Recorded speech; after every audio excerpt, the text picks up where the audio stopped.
Right. Hello, friends, world, people. My second Instagram account. How's it going? I hope you're enjoying the feed.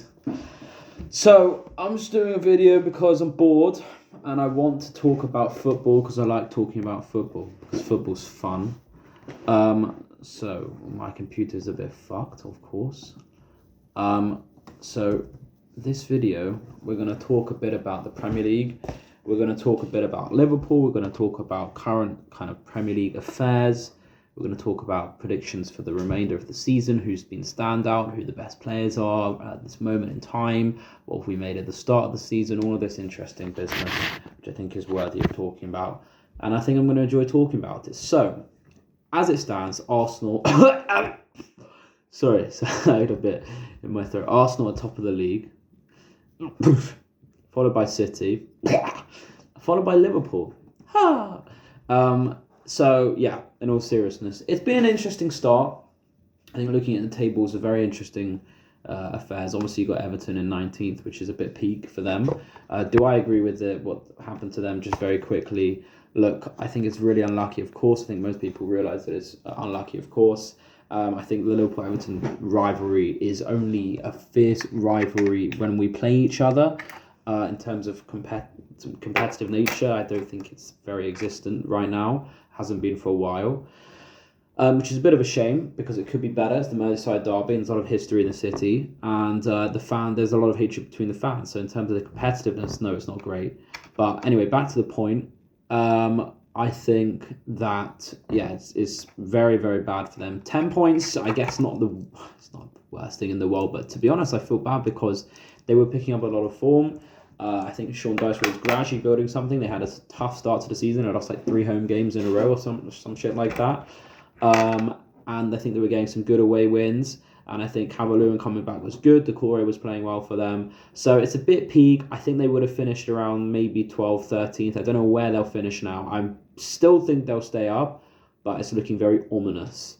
And I think the thing with Everton is that because they won a few games, they were able to afford to drop points. Now, it really doesn't look like they're going to be able to afford to drop points. And the pressure's going to build and the expectation's going to build. We're only a third of the way there.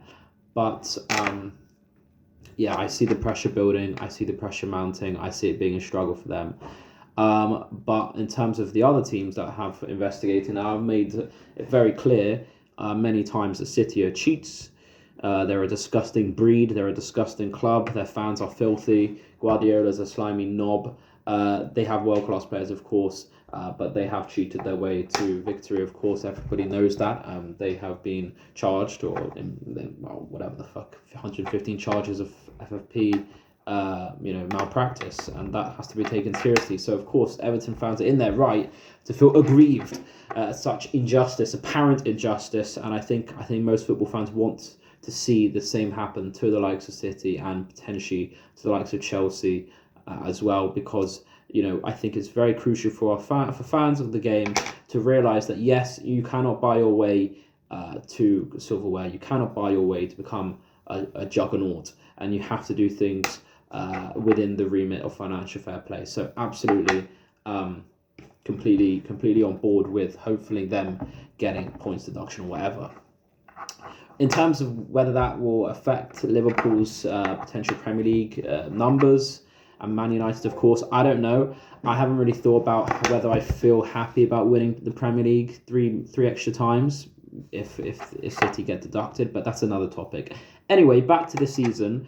So let's talk about Liverpool first.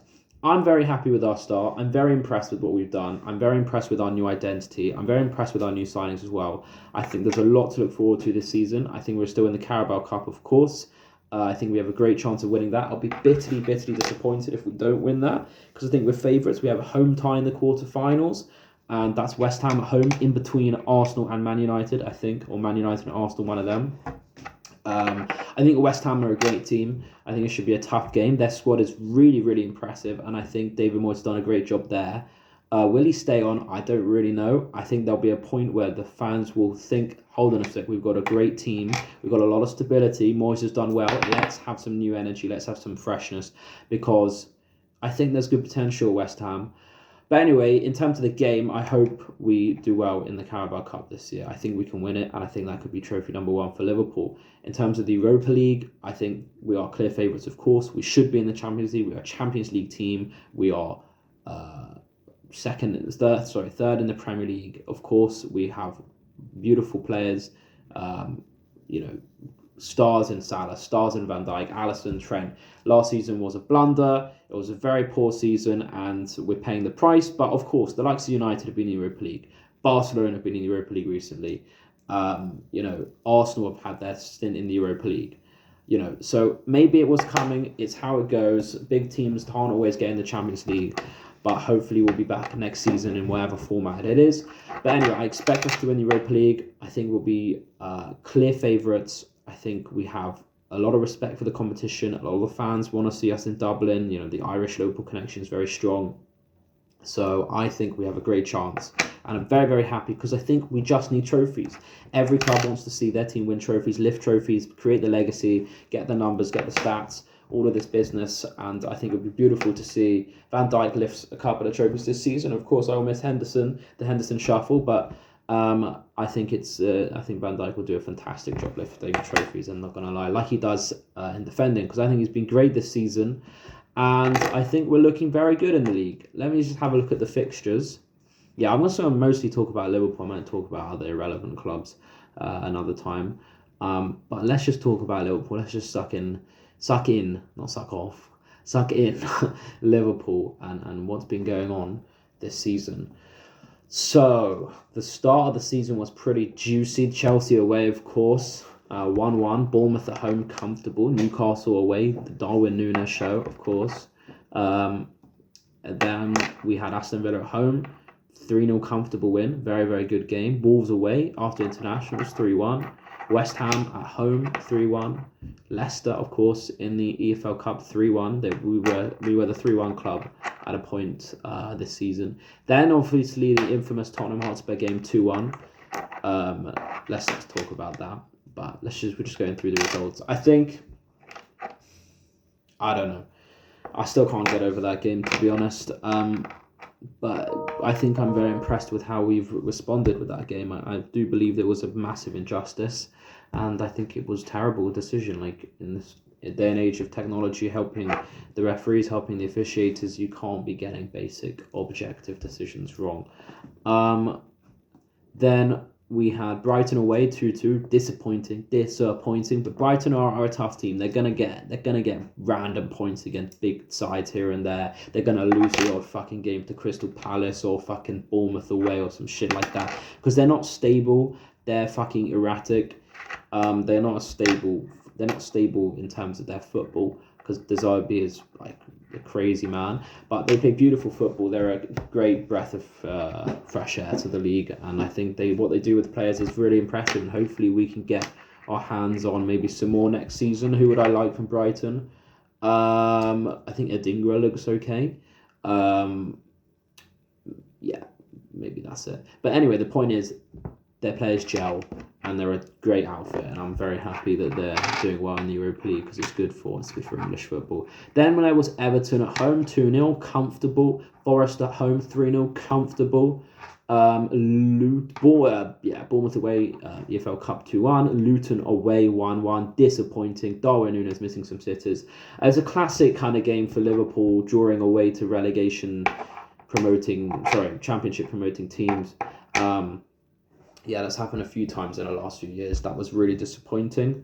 It will cost us, because I don't think Arsenal are going to draw there. I don't think City are going to draw there.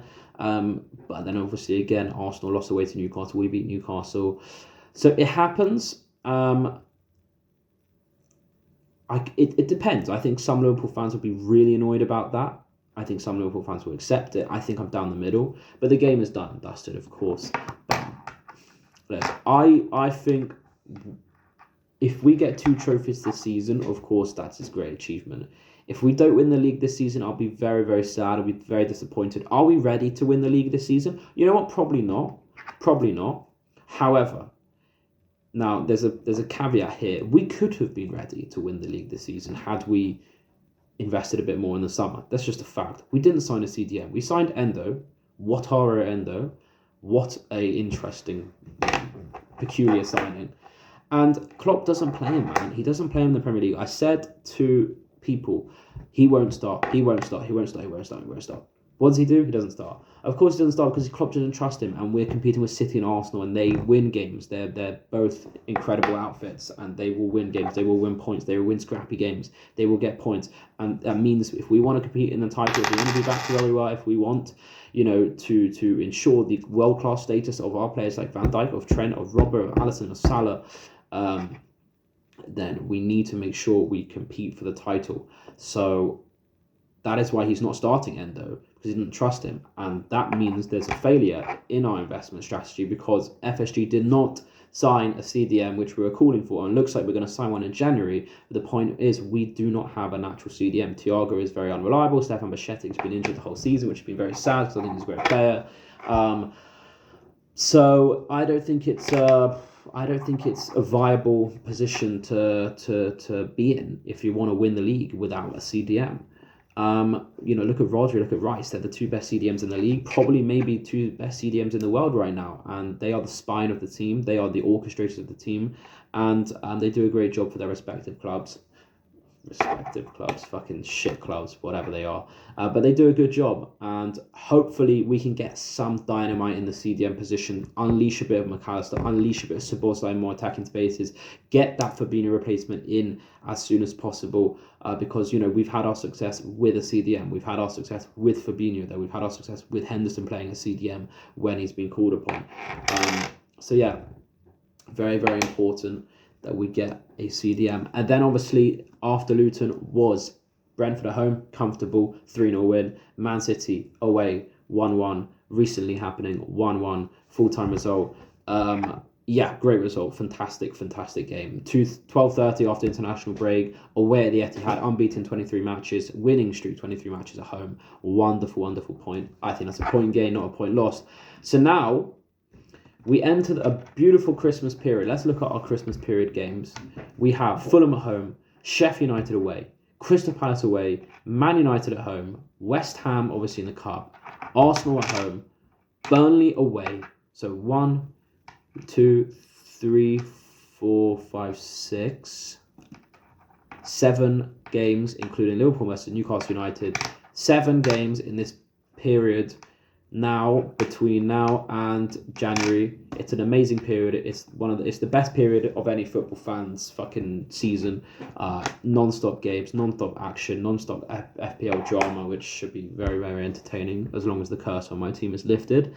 And I think I'm really excited because we got United, Arsenal, and Newcastle all at home. I don't see us losing in that period. There's no chance. There's no chance we lose. We've been really, really strong this season at Anfield. I don't think any team we've played has had any look in whatsoever. Brentford, Forest, Everton, Aston Villa, Bournemouth, probably one more in there as well. West Ham, yeah. No one's had a look in. So that point against City helps us. It propels us forward. That game against Arsenal is absolutely massive. Arsenal haven't won at our ground for a long time. But hopefully, no fucking slip-ups. Before that game is obviously Manchester United. And before that, we've got 3 Premier League games. Fulham at home, Sheffield United away, Palace away. We have to win them all 3. It's looking very, very tasty for Liverpool. Szoboszlai is beautiful. McAllister is beautiful. Ryan Gravenberch, little mention on him. He is done really, really well. I'm very impressed. And look, we're only a third of the way into the season. I think we can get better. I think Luis Diaz can be unleashed a bit more. Obviously, we had the incident with his father and that shit. And that's thankfully sorted, of course. And Darwin Núñez, of course, he's gone from here to here. Now he needs to go to here or here. But I think he's done very, very well. I'm very happy with Darwin. I'm very happy with his link up with Salah. I think Gakpo, there's a lot to come. I don't know how long Jota's injured for, but I'm very happy with our attack. And look, we have all home games. We should be fine till the January transfer window. Get a CDM in, get Thiago back, get Stefan Bajcetic back, and I think we'll handle this Christmas period fine, like we actually normally do. We do have good Christmases. We have had good Christmases under Klopp since 2015, of course. So I'm very excited for the rest of the season. So yeah, just a little 15-minute, that went quickly, little talk on football because I'm bored. I need to go on my work. But yeah, there's a bit of talk about football. I'm going to talk more, do more of these videos because they're fun. So if anyone wants to join in, let me know. Yeah, anyway, up the Reds. Big up to the fucking Reds, mate. We're going to win the fucking league, mate. Anyway, big up. You'll never walk alone. Peace and love. Up the Reds.